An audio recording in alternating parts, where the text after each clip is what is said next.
Dr. Wong, Dr. Keogh, Mrs. Novogrowski, Ms. Curran, members of the Board of Education, family and friends of the graduates, ladies and gentlemen of the Wellesley High School class of 2012. For the privilege of speaking to you this afternoon, I'm honored and grateful. Thank you. So here we are, commencement, life's great forward-looking ceremony. And don't say, what about weddings? Weddings are one-sided and insufficiently effective. Weddings are bride-centric pageantry. Other than conceding to a list of unreasonable demands, the groom just stands there. No stately, hey everybody look at me procession, no being given away, no identity-changing pronouncement.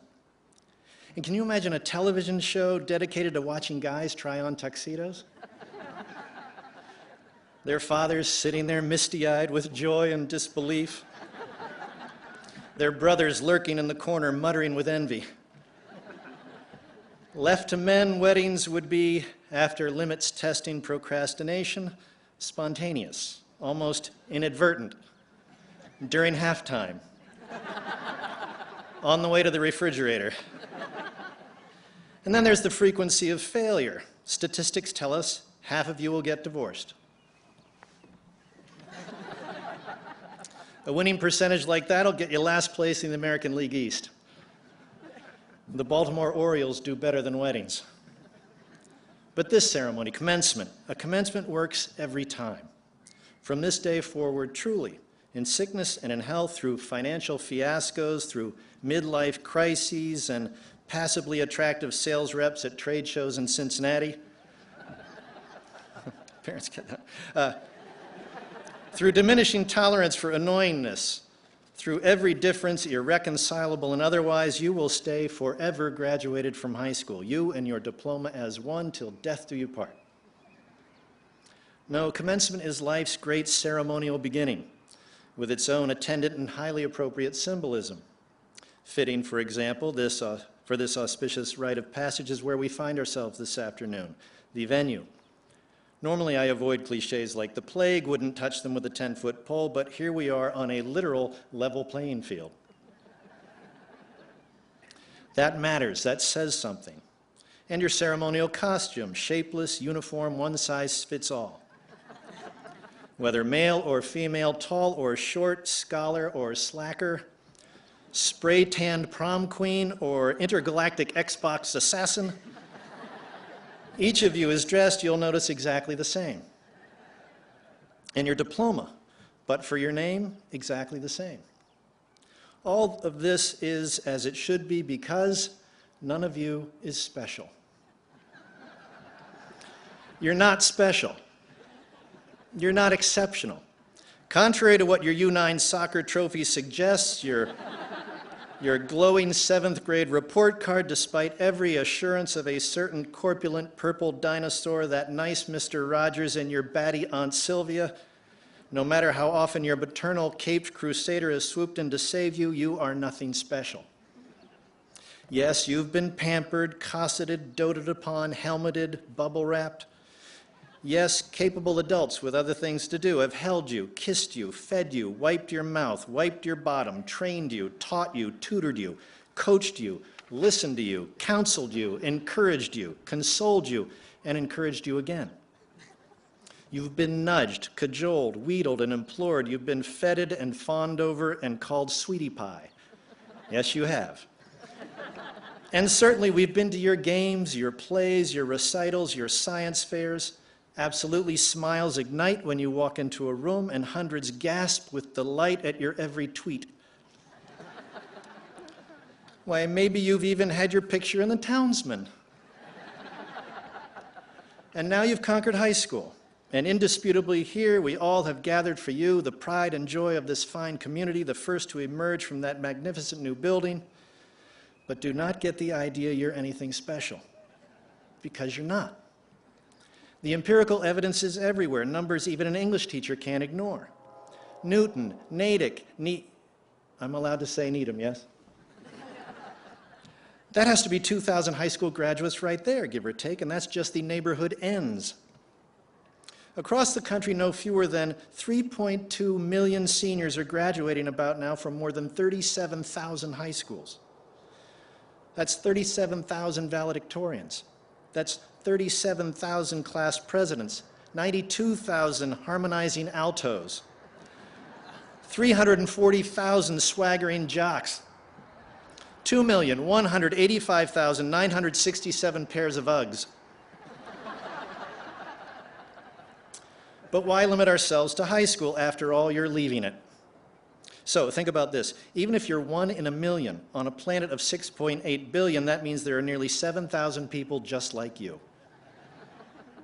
Imagine standing somewhere over there on Washington Street on Marathon Monday watching 6,800 yous go running by. And consider for a moment the bigger picture. Your planet, I'll remind you, is not the center of its solar system. Your solar system is not the center of its galaxy. Your galaxy is not the center of the universe. In fact, astrophysicists assure us the universe has no center. Therefore, you cannot be it.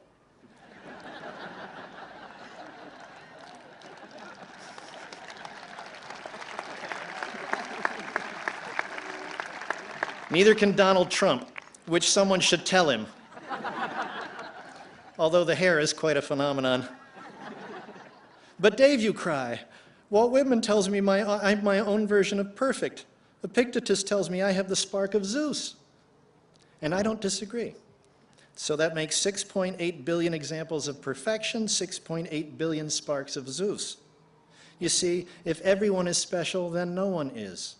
If everyone gets a trophy, trophies become meaningless. In our unspoken but not so subtle Darwinian competition with one another, which springs, I think, from our fear of our own insignificance, a subset of our dread of mortality, we have of late, we Americans, to our detriment, come to love accolades more than genuine achievement. We have come to see them as the point, and we're happy to compromise standards or ignore reality if we suspect that's the quickest way or only way to have something to put on the mantelpiece, something to pose with, crow about, something with which to leverage ourselves into a better spot on the social totem pole. No longer is it how you play the game, no longer is it even whether you win or lose, or learn, or grow, or enjoy yourself doing it. Now it's, so what does this get me? As a consequence, we cheapen worthy endeavors, and building a Guatemalan medical clinic becomes more about the application to Bowdoin than the well-being of Guatemalans. It's an epidemic, and in its way, not even dear old Wellesley High is immune. One of the best of the 37,000 nationwide Wellesley High School, where good is no longer good enough, where a B is the new C, and the mid-level curriculum is called advanced college placement. And I hope you caught me when I said one of the best. I said one of the best so we can feel better about ourselves, so we can bask in a little easy distinction, however vague and unverifiable, and count ourselves among the elite, whoever they might be, and enjoy a perceived leg up on the perceived competition. But the phrase defies logic. By definition, there can be only one best. You're it or you're not. If you've learned anything in your 4 years, I hope it's that education should be for, rather than material advantage, the exhilaration of learning. You've learned too, I hope, as Sophocles assured us, that wisdom is the chief element of happiness. Second is ice cream, just an FYI. I also hope you've learned enough to recognize how little you know now, at the moment. For today is just the beginning. It's where you go from here that matters. As you commence then, and before you scatter to the winds, I urge you to do whatever you do for no reason other than you love it and believe in its importance. Don't bother with work you don't believe in any more than you would a spouse you're not crazy about, lest you too find yourself on the wrong side of a Baltimore Orioles comparison. Resist the easy comforts of complacency, the specious glitter of materialism, the narcotic paralysis of self-satisfaction. Be worthy of your advantages, and read. Read all the time. Read as a matter of principle, as a matter of self-respect. Read as a nourishing staple of life. Develop and protect a moral sensibility and demonstrate the character to apply it. Dream big. Work hard. Think for yourself. Love everything you love, everyone you love, with all your might. And do so, please, with a sense of urgency, for every tick of the clock subtracts from fewer and fewer, and as surely as there are commencements, there are cessations, and you'll be in no condition to enjoy the ceremony attendant to that eventuality, no matter how delightful the afternoon. The fulfilling life, the distinctive life, the relevant life, is an achievement, not something that will fall into your lap because you're a nice person or mommy ordered it from the caterer.